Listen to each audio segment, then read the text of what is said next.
മലബാർ കൈപ്പാട് ഫെസ്റ്റിന് തുടക്കമായി.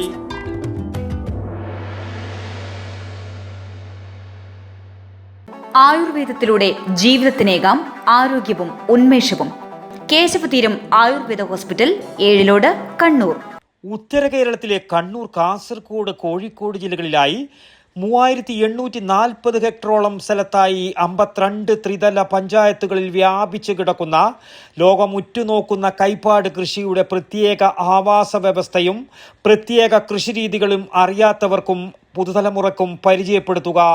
അതുവഴി ഭാവിയിലെ കൈപ്പാട് കൃഷി വ്യാപനം എന്ന ലക്ഷ്യത്തോടെ മലബാർ കൈപ്പാട് ഫാർമർ പ്രൊഡ്യൂസർ കമ്പനിയും മലബാർ കൈപ്പാട് ഫാർമേഴ്സ് സൊസൈറ്റിയും സംയുക്തമായി വിഭാവനം ചെയ്ത മലബാർ കൈപ്പാട് ഫെസ്റ്റിന് കണ്ണൂർ ജില്ലയിലെ ഏഴോം കൈപ്പാടിൽ തുടക്കമായി. സാധാരണ ഫെസ്റ്റുകളിൽ നിന്നും വ്യത്യസ്തമായി ഇത് കൃഷിസ്ഥലത്തിൻ്റെ ഓരത്ത് വെച്ചാണ് സംഘടിപ്പിച്ചിരിക്കുന്നത്.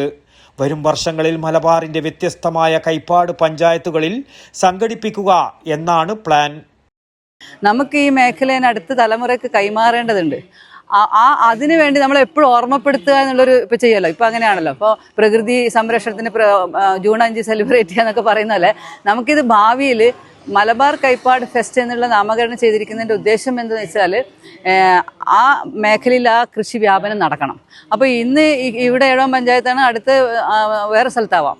കാരണം 3 ജില്ലകളിൽ ഇത് വ്യാപിച്ചു കിടക്കുന്നത്. 52 ത്രിതല പഞ്ചായത്തുകളിലായി 3 ജില്ലകളിൽ വ്യാപിച്ചു കിടക്കുന്ന 3840 ഹെക്ടറോളം സ്ഥലമുള്ള ഇതിൽ ഓരോ കൊല്ലത്തിലും മലബാർ കൈപ്പാട് ഫെസ്റ്റ് മാറി മാറി വെക്കുക. നമ്മൾ ഫുട്ബോളൊക്കെ അടുത്ത കൊല്ലം എവിടെയാന്നൊക്കെ പറയുന്ന പോലെ അവസാന ദിവസം അടുത്ത മലബാർ ഫെസ്റ്റ് എവിടെയാന്ന് വരെ പറയേണ്ട തരത്തിലേക്ക് നമ്മൾ മാറേണ്ട വിധത്തിലുള്ള അതിൻ്റെ തുടക്കം മാത്രമാണ്. തുടക്കം ഇക്കൊല്ലം ആദ്യമായിട്ടാണ് നമ്മൾ മലബാർ കൈപ്പാട് ഫെസ്റ്റ് നടത്തുന്നത്. അടുത്ത കൊല്ലം വേറെ സ്ഥലത്തേക്ക് മാറ്റി. ഇതിൻ്റെ പ്രത്യേകത ഈ പ്രകൃത്യാ ജൈവ കൃഷി ചെയ്യുന്ന ലോകം മുഴുവൻ ഉറ്റുനോക്കുന്ന ഒരു മേഖല നഷ്ടപ്പെടാതെ അടുത്ത തലമുറയിലേക്ക് കൈമാറാൻ, അവരത് നമ്മളിൽ നിന്ന് ഏറ്റെടുത്ത് സംരക്ഷിച്ചു കൊണ്ടുപോകാനുള്ള ആത്യന്തിക ലക്ഷ്യമാണ് ഇത് ലക്ഷ്യവെക്കുന്നത്. ഇതുവഴി ഇന്ന് ഈ മേഖല അനുഭവിക്കുന്ന കൃഷി അന്യവൽക്കരണ പ്രക്രിയ കുറച്ചു കൊണ്ടുവന്നു. മുൻപുണ്ടായിരുന്ന കൈപ്പാട് പ്രതാപം തിരിച്ചുപിടിക്കുക, അതിനായി പുതുതലമുറയെ അണിനിരത്തുക എന്നതാണ് പ്രധാനം. കണ്ണൂർ, കോഴിക്കോട് യൂണിവേഴ്സിറ്റി ഗവേഷക വിദ്യാർത്ഥികൾ, sir Syed Saint Joseph college വിദ്യാർത്ഥികൾ, 3 ജില്ലകളെ പ്രതിനിധീകരിച്ചുള്ള കർഷകർ എന്നിവർ പങ്കെടുത്തു. കൈപ്പാടിൻ്റെ ആവാസ വ്യവസ്ഥ, കൈപ്പാട് കൃഷിരീതികൾ എന്നിവയെക്കുറിച്ച് മലബാർ കൈപ്പാട് ഫാർമർ പ്രൊഡ്യൂസർ കമ്പനിയുടെ ചീഫ് അഡ്വൈസറായ ഡോക്ടർ ടി വനജ, കേരള കാർഷിക സർവകലാശാലയുടെ അസിസ്റ്റന്റ് പ്രൊഫസർമാരായ ഡോക്ടർ സഞ്ജു ബാലൻ, ഡോക്ടർ രാജേഷ് കുമാർ എന്നിവർ കൈപ്പാടിൽ ഇറങ്ങി ഇന്റേൺഷിപ്പ് സർട്ടിഫിക്കറ്റ് പരിശീലനം നൽകി. സ്വയം പ്രതിരോധത്തിനുള്ള പരിശീലനം ഇന്റർനാഷണൽ സിൽവർ മെഡൽ ജേതാവായ ജയകുമാറും, കയാക്കിംഗ് പരിശീലനം റഫീഖ് എൻ ടീമും നൽകി.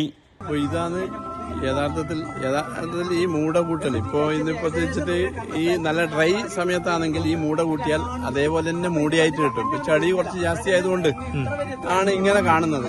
ഇത് സാധാരണഗതിയിൽ നമ്മളൊരു ഏപ്രിൽ മെയ് മാസം തന്നെ മൂട കൂട്ടൽ തുടങ്ങും. മൂട കൂട്ടി എന്തുകൊണ്ടാണ് മൂട കൂട്ടെന്ന് പറഞ്ഞാൽ നേരത്തെ അന്നേരം ഉപ്പായിരിക്കും, ഉപ്പ് നഞ്ചു രസമില്ല ഒരു ചതുപ്പാണ്. അപ്പോൾ ഈ ഏപ്രിൽ മെയ്യിൽ നമ്മൾ മൂട കൂട്ടിയാൽ ജൂണിൽ ആദ്യത്തെ മഴക്ക് തന്നെ ഈ മൂടയുടെ മുകളിലെ ഉപ്പ് നഞ്ച് പോകും മഴക്ക്. അതൊരു ജൂൺ 15 മിക്കവാറും നല്ല മഴ, ഈ കാലാവസ്ഥ വ്യതിയാനം ഉണ്ടായില്ലെങ്കിൽ നല്ല മഴ. അത് കഴിഞ്ഞ് അതിന്റെ തട്ടി നിരത്തി അതിന്റെ മേലെയാണ് നമ്മൾ വിത്ത് ഇടല് സ്വാഭാവികം. ഇപ്പം പിന്നെ ഇതിന്റെ ഒരു ഫെസ്റ്റിന്റെ ഭാഗമായിട്ട് ഇത് പരിചയപ്പെടുത്താൻ വേണ്ടിയിട്ട് മാത്രമാണ്. ഒപ്പം ചളിക്കളിയും തോണിയാത്രയും പോഷക ഗുണമുള്ള രുചിയേറിയ കൈപ്പാട് അരിക്കഞ്ഞിയും വിപണനത്തിനായി വിഭവങ്ങളും ഉണ്ടായിരുന്നു. വിശിഷ്ട അതിഥികളായി Pattuvam panchayat president P K Divakaran, Cherukunnu panchayat president K Mohanan എന്നിവർ പങ്കെടുത്തു. വരും ദിവസങ്ങളിൽ കല്യാശ്ശേരി MLA വിജിൻ, കണ്ണൂർ ജില്ലാ കളക്ടർ വിഷ്ണുരാജ് PIAS, സീരിയൽ നടൻ ഉണ്ണിരാജ് ചെറുവത്തൂർ എന്നിവരും വിവിധ ജനപ്രതിനിധികളും പങ്കെടുക്കും. സമാപനത്തിൽ അടുത്ത മലബാർ കൈപ്പാട് ഫെസ്റ്റിന്റെ പഞ്ചായത്തും പ്രഖ്യാപിക്കും. സംഘാടക സമിതി ജനറൽ കൺവീനറും മലബാർ കൈപ്പാട് ഫാർമർ പ്രൊഡ്യൂസർ കമ്പനിയുടെ ചെയർപേഴ്സൺ ആൻഡ് MDയുമായ Govindan P, Malabar Kaipad farmers society secretary MK Sukumaran എന്നിവർ ഫെസ്റ്റിന് നേതൃത്വം നൽകി വരുന്നു. വടക്കൻ വാർത്തകൾക്ക് വേണ്ടി ഏഴോം കൈപ്പാടിൽ നിന്നും ടി ബാബു, പഴയങ്ങാടി. ആയുർവേദത്തിലൂടെ ജീവിതത്തിനേകാം ആരോഗ്യവും ഉന്മേഷവും. കേശവതീരം ആയുർവേദ ഹോസ്പിറ്റൽ ഏഴിലോട്. പ്രകൃതിയുടെ മടിത്തട്ടിൽ വിശാലമായ ഇക്കോ ഫ്രണ്ട്ലി ക്യാമ്പസ്. ഒഴിച്ചിൽ, കിഴികൾ, ധാര, വസ്തി, നസ്യം, പഞ്ചകർമ്മ ചികിത്സകൾക്കെല്ലാമുള്ള വിപുലമായ സൗകര്യം. മികച്ച ചികിത്സ ഉറപ്പുവരുത്തുന്ന സ്പെഷ്യാലിറ്റി വിഭാഗങ്ങൾ, വിദഗ്ധ ഡോക്ടർമാരുടെ സേവനം, കൃത്യതയാർന്ന പരിചരണം, പ്രകൃതിദത്ത ഭക്ഷണം. കേശവതീരം ആയുർവേദ ഹോസ്പിറ്റൽ ഏഴിലോട്, കണ്ണൂർ.